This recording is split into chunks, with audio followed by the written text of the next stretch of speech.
Hello everyone! If you're watching this video, most probably you already got enrolled in Hult, so congratulations, and you're probably considering where you should live. And one of the first options that all Hult students have is go to Hult House. When I was going to Boston, I was confused. Should I stay in the dorm or should I rent an apartment? So I think that's the dilemma that most of you are having right now. I would like to share my experience and tell you how was my life in Hult House and does it worth staying there or not. Let's go. Before talking about advantages and disadvantages of life in Hult House, I would like to describe what Hult House is. Hult House is a building built by Hult in 2019. There is a North Point Park, Hult House, EF building, and Hult Campus. All of them are parts of EF, and that's basically what it is. On the first floor of Hult House, there is a lobby, there is a ping pong table, there is a gym, there is mail room, and in the morning you can get a snack type of breakfast, and that's a huge advantage when you just wake up in the morning 15 minutes before the class and grab a yogurt or fresh juice.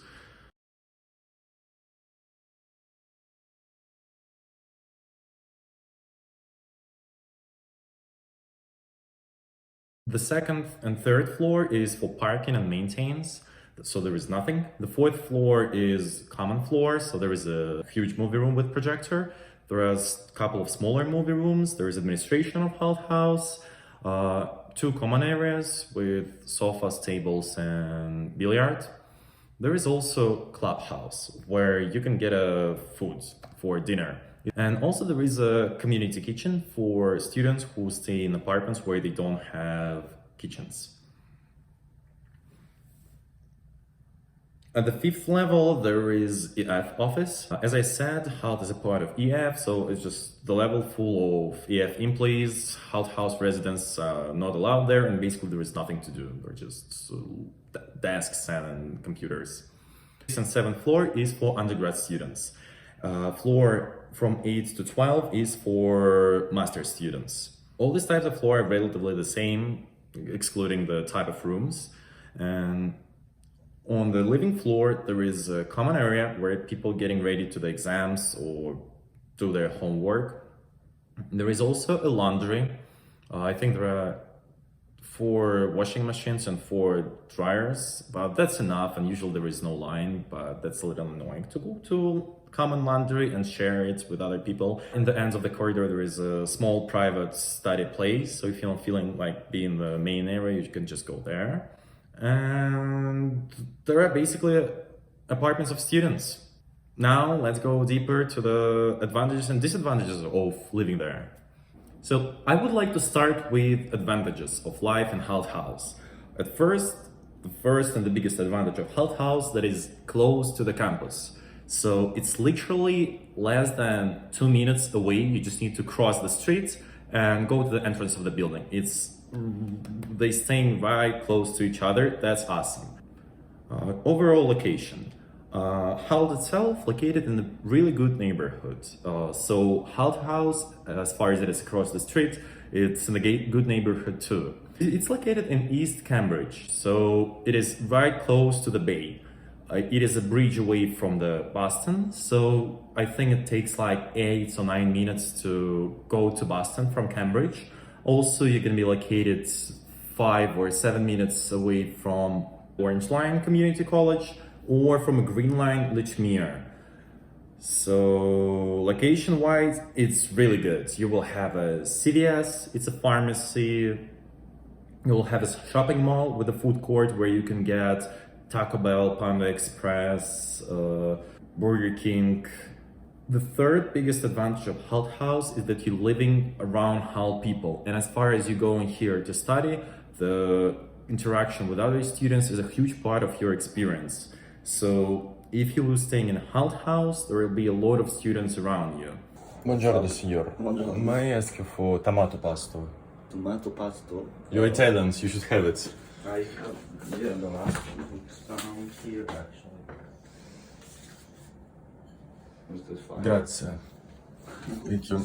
There are 6 types of rooms in Hult House. The first type of room is shared apartment, the second is studio, the third is bigger studio, the fourth is 2 bedroom, the fifth is studio with a kitchen, and the last one is 1 bedroom, but it's way too expensive to live there, and for $2,500 you can find any apartment in Boston, so it makes sense to review on the first 5 options.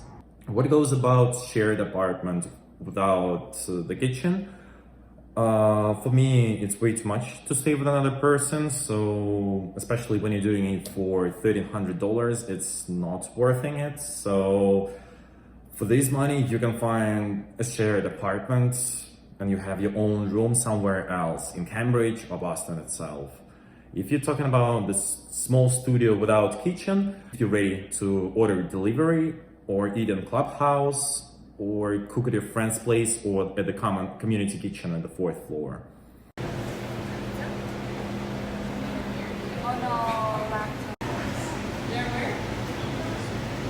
The bigger studio without the kitchen, it's basically shared apartment, but just for one person. So I'm not sure if it makes sense to pay more money for a bigger studio, but you will have 2 times more space, but it still will have no kitchen.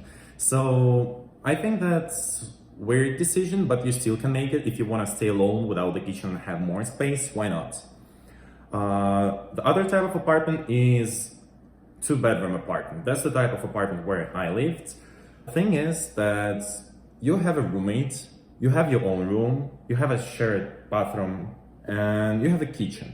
So that's a sort of compromise between a studio without a kitchen and studio, because I really like to cook and I wanted to cook and I didn't want to spend money for delivery, so that was my option. The next regarding the price is going to be studio with a kitchen.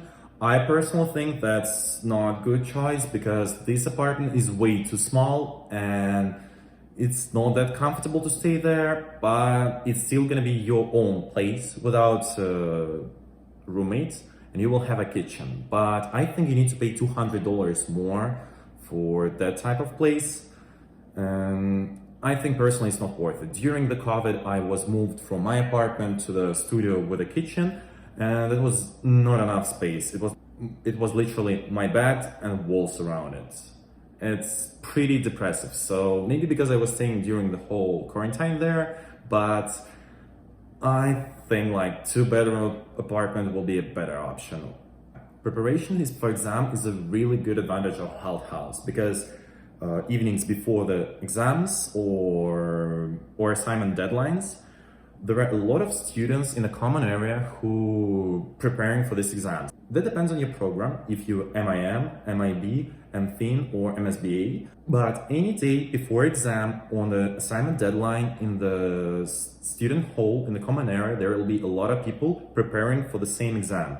So if you're having hard times preparing, you can just leave your apartment, walk less than a minute and meet a lot of students, discuss some problems, review the questions or ask your own questions or maybe help someone else. That's really good because people who live in their own apartments, they don't have access to it. And we had some students who after classes went to the Hult House, stayed for lunch and then prepared for exams with us. And then they had to go back to their home, but those who stayed in Hult House, we were able to study up to like 1 or 2 a.m. and in the end you just need to walk less than a minute to your apartment. That was really great thing. Parties and sex. If you're gonna move to Hult House, there will be a limited amount of both. So if you're feeling like having fun tonight but it's just Tuesday, you should just go downstairs to smoke a cigarette and you will meet some people who are going to have fun tonight and you can just join them. That works literally every day. On weekends, I would say from Thursday to Sunday, the entire Hult House is partying and that's like sometimes an issue, but nevertheless, that's a great place to have fun and you can meet a lot of people there. So that's again your student experience and it's really important to meet people from other countries and that's really nice and fun. When I was editing my video, I realized that it was way too long, so I decided to cut it in half and come back to disadvantages in my next video that I'm gonna publish in a couple of weeks. But for now, feel free to sign up for my Instagram and ask me any questions over there or in the comments. Bye bye!